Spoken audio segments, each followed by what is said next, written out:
Hello, and welcome to another presentation. In this presentation, I'm going to disprove the myth that the Cestui Que Vue Trust Act gives you a pot of gold based on your birth certificate, to put it bluntly.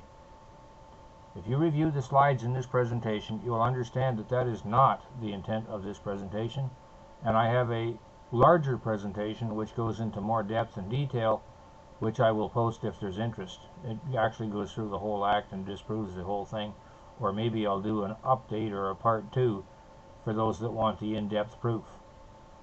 I see many people trying to say that the Cestui Que Vue Trust of 1666 grants them some sort of access to a birth certificate account or a bond, or that the Cestui Que Vue Trust Act is being used and funds your transactions on the public side.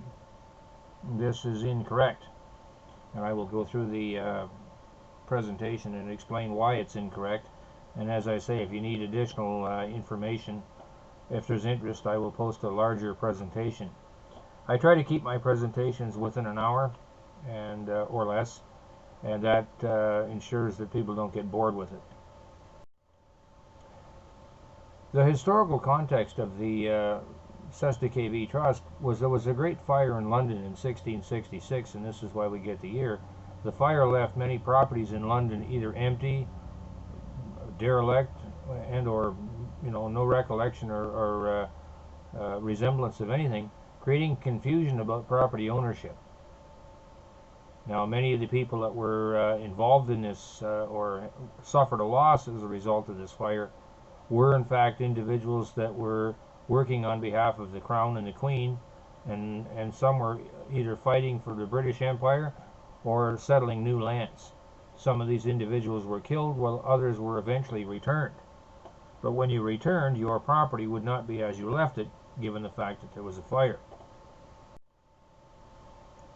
The purpose for the Cestui Que Vue Trust Act in 1666 was addressing the inconveniences. The act aimed to address the inconveniences caused by the absence or death of the property owners, whose estates were left unclaimed. So if you were away at war or finding new territory or new land, and this fire took place, you would come home to potentially no property left. But there was a trust indenture here, and so the beneficiaries, which were the people that returned, had a right to get their property back if they could prove it. So the term Cestui Que Vue refers to a beneficiary, not a trust fund or an account.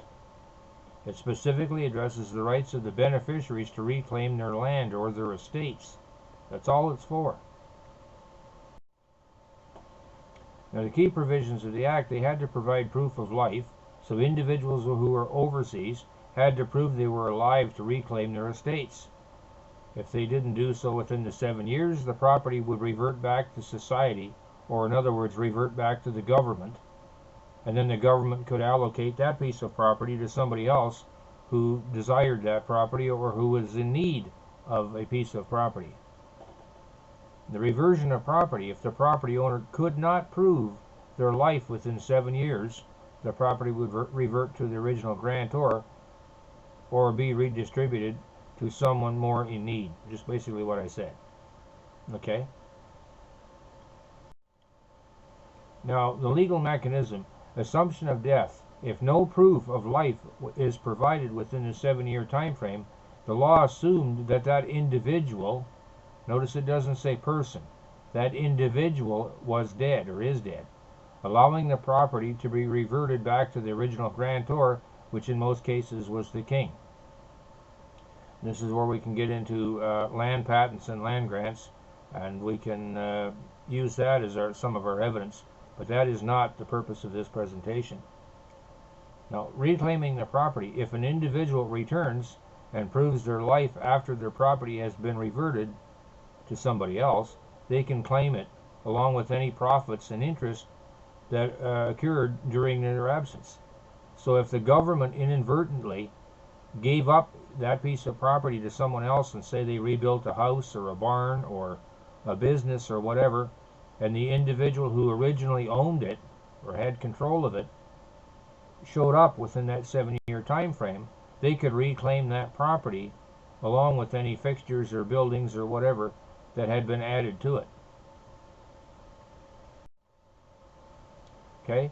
There's a lot of misrepresentations, and so people have often claimed that Cestui Que Vue trust grants them some sort of trust fund or pot of gold, if we will, related to it, which is incorrect.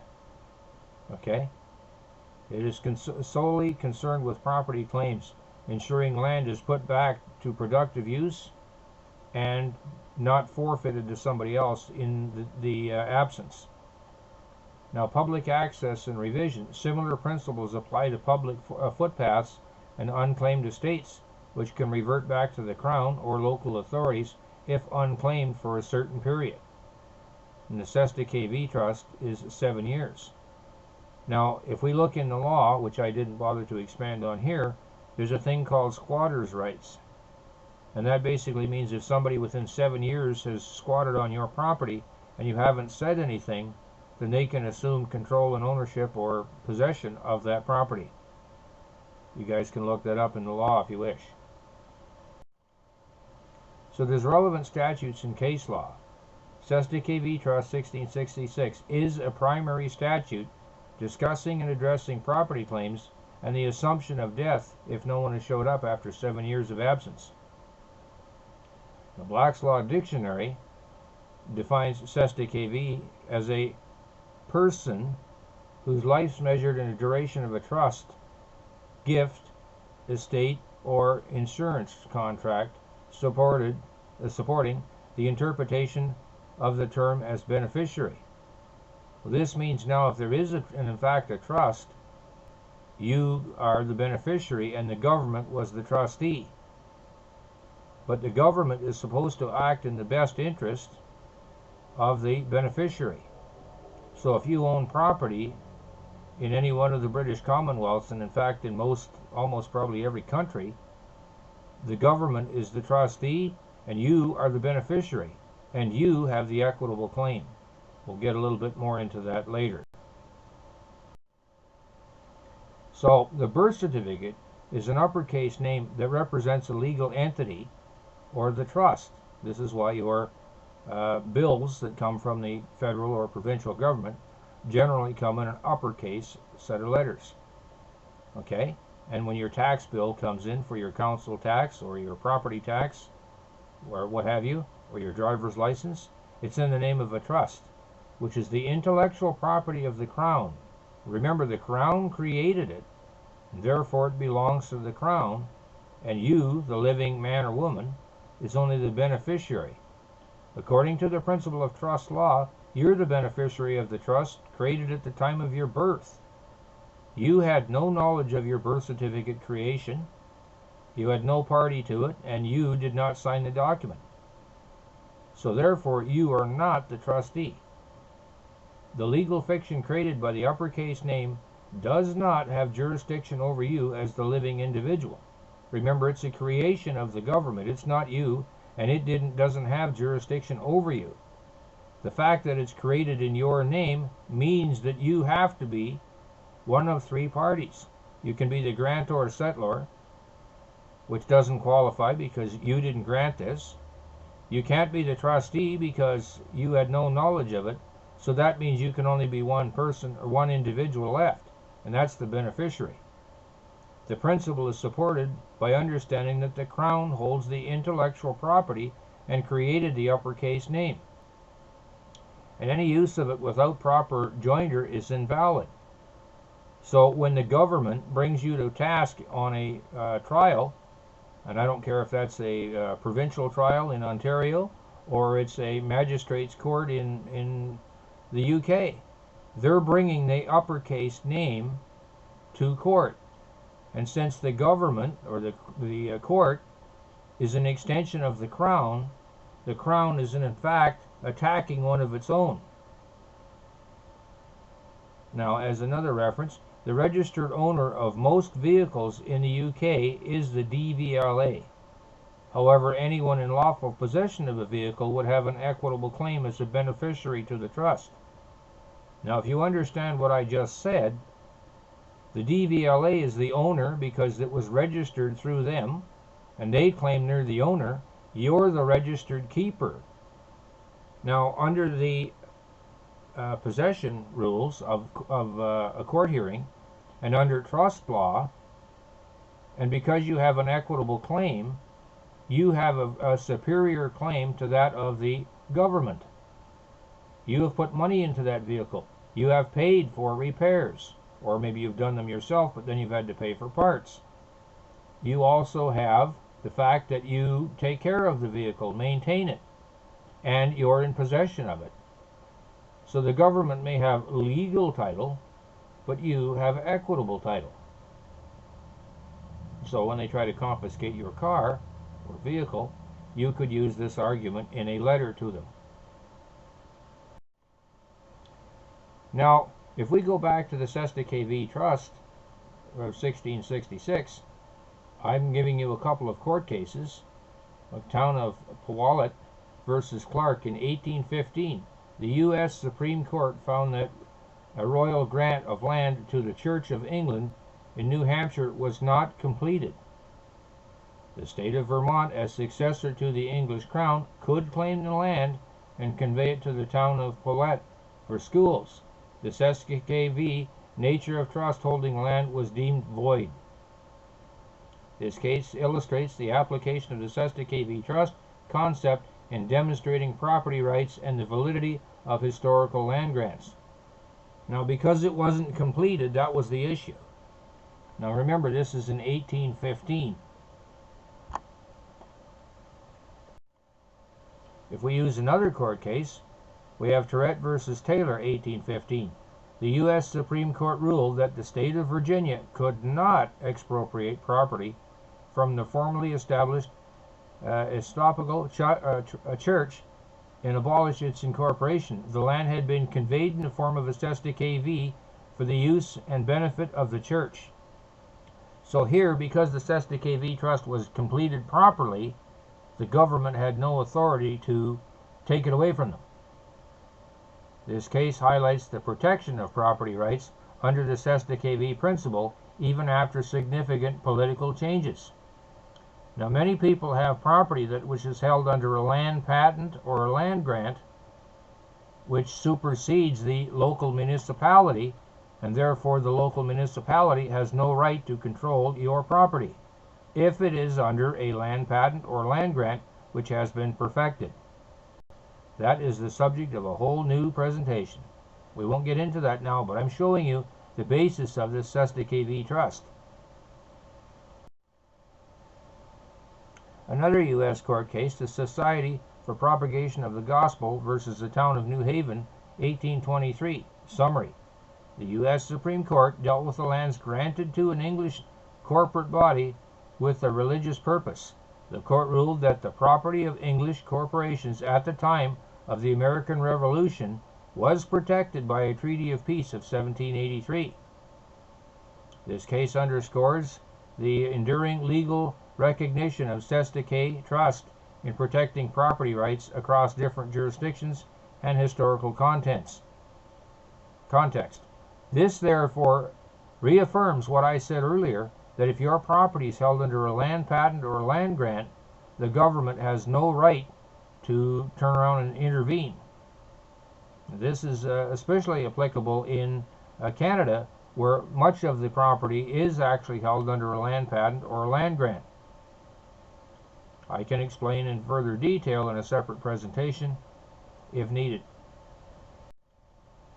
Again, the United States, Betty versus Crutz in 1829. Summary. The U.S. Supreme Court addressed the issue of title in an unincorporated Lutheran church land used by the cemetery. Equity permitted the settlement of land in favor of the church organization. There's that equity again. You have equity in your property. Relevance. This case demonstrates that equitable principles applied to a Cestui Que Vue Trust, ensuring that the beneficial use of the property are recognized and protected. So because there was an equitable claim, it was protected. Now keep in mind that the birth certificate goes back to the 1500s, when the first birth certificates were ever issued. And this Cestui Que Vue trust that we're referring to is actually an English law. Yet we've now referenced in 3 or 4 cases that stipulate we can use it in the United States. Now, some people have once asked me, well, can we use a case from a different jurisdiction in our jurisdiction? In other words, can we use an English case in the United States? Can we use an English case in Canada? Can we use a Canadian case in the United States? Can we use a Canadian case in England? Can we use a U.S. case in England? In all cases, those answers are yes. What happens, though, is it's to persuade the court, because it doesn't have the same weight or effect as if it was in their own same jurisdiction. So it'll persuade the court because it's outside their jurisdiction. But you can demonstrate here where cases that were from England have been used in the United States. Here's another one. Okay, 1852, the Supreme Court ruled that the descendant heirs of the deceased member of a German separatist community could not recover lands held in community under the traditional Cestui Que Vue trust arrangement. This case illustrates the complexities of community-held property and the application of the Cestui Que principle in resolving disputes over communal assets. Now, the key statutes and legal interpretations that fall under the Cestui Que Vue Trust of 1666. This act was designed to address the issues of proving life or death for the individual who was absent or overseas, affecting the possession and reversion of estates. The act assumes that individuals are dead if no proof of life is provided within 7 years, allowing property to revert to the grantor or to be redistributed. Conclusion. Clarification. The Cestui Que Vue Trust is a rational legal instrument designed to manage property claims and ensure land is used productively. It is not an inference scheme, but a practical solution to the issues arising from the Great Fire of London and overseas absence for property owners. I'm currently working on a council tax book and one on property rights in Ontario. If you wish to be notified when it's complete or have any other comments or questions, I can be reached at that email. And if anybody wants to donate to the cause, they can also be made via PayPal to the same address, which supports my work. I mean, you guys must realize by now a considerable amount of work goes into doing and digging up the laws and making these presentations and responding to emails. If your email questions are short and I can answer them quickly, I don't mind doing that. However, if you want extensive help, I do expect that people will appreciate the fact that I want some sort of compensation. I've been doing legal stuff for about 40 years now, and most of the time people tell me, well, I can't afford to pay you, or I can't do this, I can't do that. Well, likewise, I can't afford to support you and spend hours and hours on court cases, reading laws and emails and sorting stuff out and drafting letters. So I would expect that you would be appreciative of my time, and I don't mind bringing you this information, but I'm not going to spend an extensive amount of time working on a court case that may take me 10, 12, 15, 20 hours or more to properly draft it and get nothing in return. I trust that you found this information useful. I look forward to bringing you additional information as and when time permits. I thank you for listening to this video, and be sure to like and subscribe to the channel to be notified of any future updates.